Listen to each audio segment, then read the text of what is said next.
The story is about this shy, kind of nerdy high school senior named Peter Parker. He goes to Midtown Science and Tech High in Queens, New York. His parents aren't around anymore, so he lives with his Uncle Ben and Aunt May.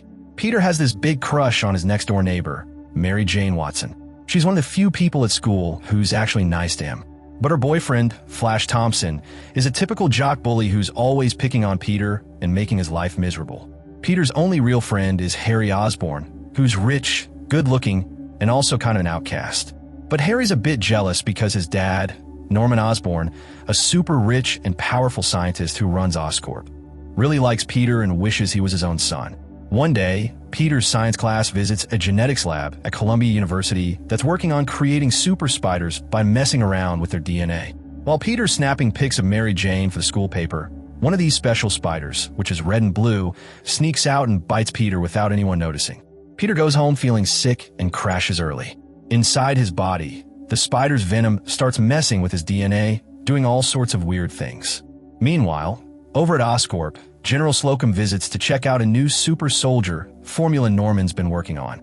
Norman's top scientist warns that the formula isn't stable, but Slocum threatens to yank all military funding if they don't deliver results. That night, Norman tests the formula on himself. It gives him insane strength and speed, but also drives him crazy. He ends up killing the scientist who warned him, steals some cool tech, a Green Goblin armor suit and a bat-shaped flying glider, and goes rogue. Back to Peter, he wakes up feeling amazing. His scrawny body is now muscular, and his eyesight is sharper than ever. At school, he discovers he can shoot webs from devices in his wrists and shows off by catching Mary Jane when she slips and by beating Flash in a fight. That evening, Peter and Mary Jane flirt over the fence between their houses, but Flash interrupts with his fancy new car. Peter thinks having a car would impress Mary Jane, but he knows neither he nor his uncle and aunt can afford one. One night, Peter sees an ad for a local pro wrestling contest. If you can last 3 minutes with the champ, Bonesaw McGraw, you get $3,000. Peter makes a wrestling suit and tells his uncle and aunt he's just going to the library. Ben and May are worried about how Peter's been acting lately. Ben tries to talk to Peter, reminding him that with great power comes great responsibility, meaning he should think before using his new powers. Peter snaps at Ben, telling him he's not his dad and to back off. Peter ends up beating Bonesaw in just 2 minutes, but the promoter only pays him $100. Feeling ripped off, Peter steps aside as a robber named Dennis Carradine storms in, steals the money, and escapes. Peter chases Dennis outside, only to find out Dennis shot Uncle Ben and stole his car. Heartbroken and angry, Peter beats Dennis until the guy falls out a window and dies. That night, Peter blames himself for Uncle Ben's death because he could have stopped Dennis earlier.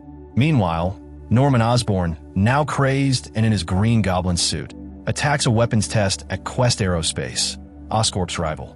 He destroys their prototype and kills General Slocum. Inspired by Uncle Ben's words, Peter decides to use his spider powers to help people. He creates a red and blue costume with spider designs and swings around New York City, stopping small crimes as the Amazing Spider-Man, a name he got from the wrestling announcer. So, Peter's not exactly winning any fans of the Daily Bugle, especially with its cranky boss, Jonah Jameson, who runs the whole New York tabloid and hates Spider-Man. But then Jonah notices Spider-Man's pics sell papers like crazy, so he starts hunting for photographers to get better shots of the guy in red and blue. After graduating high school, Peter, Harry, and Mary Jane all head to Manhattan. Peter and Harry decide to share a loft while going to Empire State University. Mary Jane, meanwhile, works as a waitress, trying to catch breaks with acting gigs. She and Harry start dating, and Harry even apologizes to Peter for being jealous, saying Peter was just too shy to make a move on Mary Jane himself. Peter's having a tough time holding a job.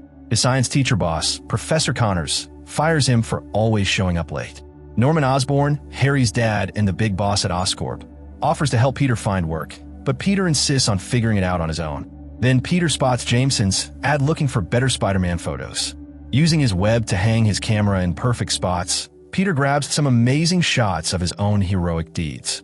Even though Jameson's stingy on paying, he buys more of Peter's pictures. Meanwhile, Norman's company is booming since their rival, Quest, had that big accident that killed General Slocum. Oscorp stock is shooting up, and Norman's feeling good, until he finds out the board of directors is accepting a buyout offer from Quest. That hits him hard.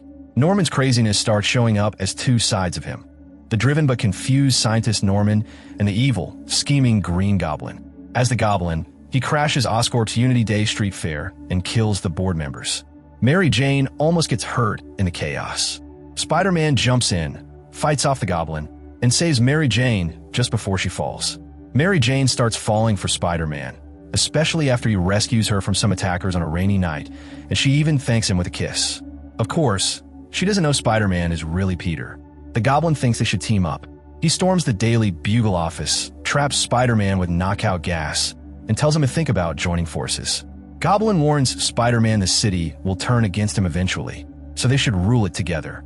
A few days later, on Thanksgiving, Goblin sets a fire in an apartment building to force Spider-Man to give him an answer.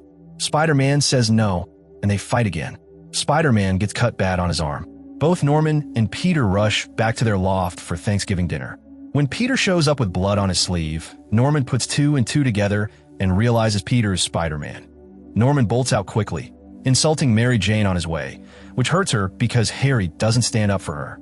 That night, the Goblin attacks Aunt May at her house, landing her in the hospital. When Mary Jane visits her, she tells Peter about her crush on Spider-Man, but they end up sharing a close, tender moment too. Harry sees this and knows his chance with Mary Jane is gone. The Goblin decides to hit Spider-Man through Mary Jane. He kidnaps her and sabotages a trolley full of kids on the Mid-Hudson Roosevelt Bridge. When Spider-Man shows up, Goblin gives him a horrible choice: save Mary Jane or save the trolley. Then he throws them both off the bridge.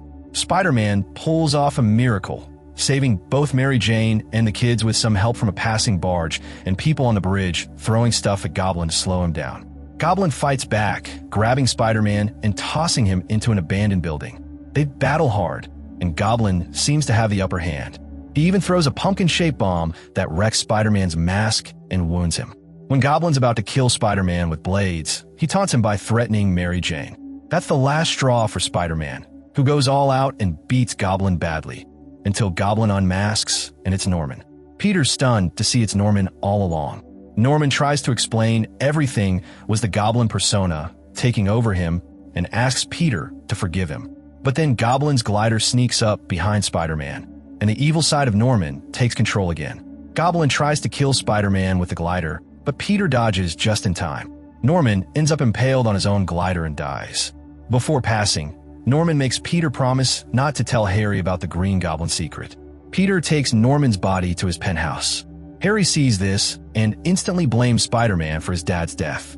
At Norman's funeral, Harry vows revenge on Spider-Man, even though he thanks Peter for being a good friend. Later, Peter visits Uncle Ben's grave. Mary Jane finds him there and tells him she loves him, giving him a passionate kiss. Peter wants to tell her his secret, but can't. Instead, he says he can only be her friend.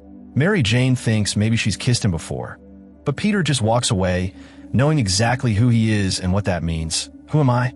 I'm Spider-Man. If you like this recap, go ahead and smash that like button. If not, hit dislike twice to be sure.